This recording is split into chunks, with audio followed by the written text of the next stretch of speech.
आमे सरकार को निवेदन करूँ जो भली भावे अच्युत सामंत को भली भावे सीडब्ल्यूसी रिपोर्ट को दाबी देइथिले एवं आदिवासी पिलामानक नारे को भली जमी लुटिछंती विकास नारे शह शह कोटी टंका नैचंती प्राय प्रत्येक वर्ष 14-15 कोटी टंका नैचंती जहाँकि विधानसभा रे माननीय मुख्यमंत्री मध्य उत्तर देइचंती एवं आमे आरटीआई रे मध्य उत्तर आनिछु कोटी कोटी टंका नैचंती एवं जमी नैचंती एवं जो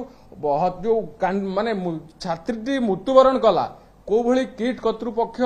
माने आरोगान देखैकिरी को भली भाबे बेआईन भाबे करिथिले एवं दाबी देइथिले ता ऊपर रिपोर्ट आसीची अच्युत सामंत को ऊपर बा किट संस्था ऊपर कार्यानुष्ठान निया जिबाकू सरकार को आदेश दियाइछि। आमे सरकार को नम्रतार सहित निवेदन करूछु राज्यवासी एवं विश्ववासी चाहि रहिचंती अच्युत सामंत को ऊपर कोन कार्यानुष्ठान ग्रहण करा जाउछि। आमे सरकार को आशा करूछु सरकार तुरंत अच्युत सामंत ऊपर कार्यानुष्ठान ग्रहण करेंगे एवं जो जमी जबरदखल करिसेंती लोकमानकर हो सरकारी जमी हो जीएर हो बीडीएर हो किंबा इडकोर हो जेते सब जमी केलेंकारी अछि ता ऊपर मध्य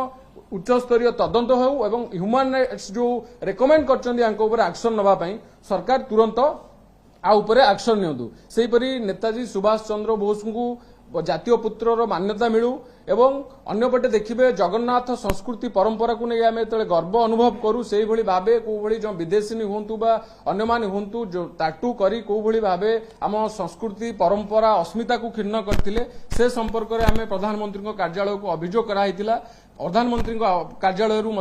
रिप्लाई आसी तेणुक आम से सरकार को निवेदन करूँ को भली भावे राज्य सरकार आम संस्कृति परंपरा ऐतिह्य को बजाई रखिबे एवं सुदृढ़ करिवे। एतिकी शेषर कहबू ए जो चिटफंड घटना हो किंबा नवदास घटना हो आर उच्च स्तरीय तदंत सरकार करंतु।